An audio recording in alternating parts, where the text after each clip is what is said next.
Hi friends, and welcome to Book a Day for Little Learners. Friends, today we're going to read Mark Brown's Arthur's April Fool. It was the last day of March. The joke shop was full of people getting ready for April Fool's Day.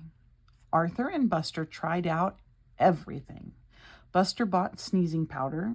Arthur got a fake telescope that gave whoever looked through it a black eye. But Arthur didn't feel like playing jokes. He kept thinking about Binky Barnes. Who is Binky Barnes? Asked Buster. Picture King Kong. Now double it, said Arthur. He keeps threatening to punch me out. Well, that's not good. The next day, Arthur was practicing his magic tricks with Buster and Francine for the April Fool's assembly. Hey, shrimp, a giant shadow covered them. I'll show you a trick, said Binky Barnes. He grabbed Arthur's favorite pen and put it in his pocket. That wasn't very nice. Now you see it, now you don't, said Binky. Hey, watch it, said Arthur, trying to look brave. Why don't you make me, said Binky, and walked away. Pick on someone your own size, called Francine, like Godzilla. Wow, said Buster, you were right. He's going to pulverize you. That night at dinner, Arthur hardly ate anything. He didn't finish his cheeseburger. He didn't even want any chocolate cream pie. What's the matter with Arthur? Asked his father. He's worried about getting pulverized, said D.W. Maybe he's been watching too many outer space movies, said his mother. Later on, D.W. barged into Arthur's room. That means she went in without asking. Haven't you ever heard of knocking? Asked Arthur. After you get pulverized, can I have your room? She asked. Beat it, D.W. That means he's telling her to go away. Friends, look what he's trying to do. He's weightlifting. He's trying to get super strong overnight. When Arthur finally fell asleep, he had nightmares. That's not good.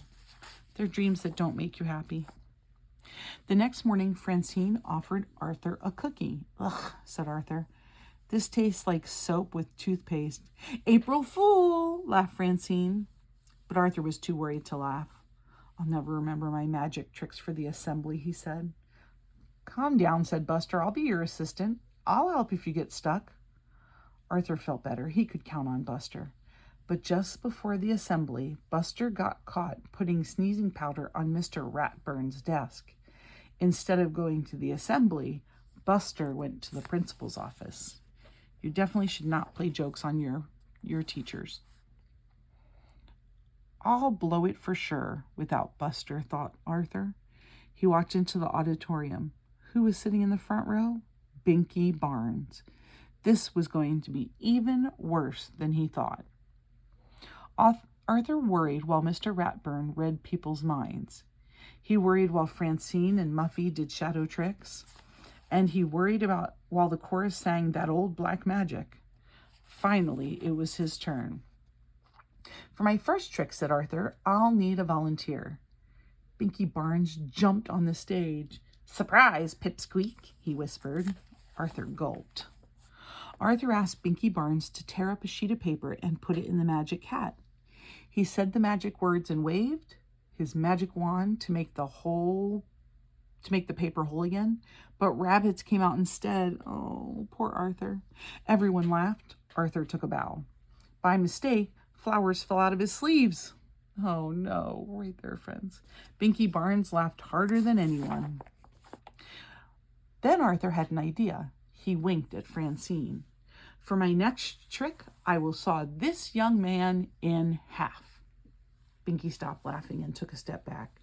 My saw, please, said Arthur. Binky turned pale. I don't think Binky likes this idea. And now the bucket to collect the bug. Ah! Binky screamed. He stepped back again, this time right off the stage. Everyone laughed, even Mr. Ratburn. After the assembly, Arthur stopped Binky in the hall. What's the matter, Binky? You left before I could show you my best trick. No thanks, said Binky Barnes. Are you sure? It lets you see things you've never seen before, said Arthur. Really? Said Binky. Do you remember what it does? When you hold it up to your eye, it makes a black circle. He grabbed the telescope and pointed it at Francine. I don't see anything. Of course not, said Arthur. You have to know the secret words. Tell me, said Binky. I can't, Arthur explained. They're so secret I have to write them down backwards. Do you have a pen? Sure. Here, said Binky. Arthur wrote the words. Now go home, hold the paper up to the mirror, and you'll be able to read the secret words. Thanks, twerp, said Binky as he ran out the door. Do you remember? That's Arthur's pen that he took. So now Arthur has his pen back. Arthur was being pretty smart. Boy, that's your best trick yet, said Buster. You didn't get pulverized, and you made Binky Barnes disappear. What did you write? Asked Francine. Like he looked in it with two different eyes, so he has black circles around both eyes. And when he looked in the mirror, it says April Fools. Friends, April Fools is April 1st, and sometimes it's fun to play a little bit of a joke on somebody. Not a joke that would be harmful, but sometimes in our classroom, the friends play little jokes on each other, like they'll move things around or they'll turn things upside down. So just things that are a little bit on the fun side. But we do that on April Fool's Day. Friends, I hope you like this story about our main character, Arthur, and his friends and his family, and the problem Arthur had with one of the boys at his school and how he overcame that problem. Friends, I look forward to seeing you tomorrow for our next new story. Please go ahead and give the video a thumbs up. And if you aren't already a subscriber, go ahead and subscribe. And I look forward to seeing you tomorrow. Until then.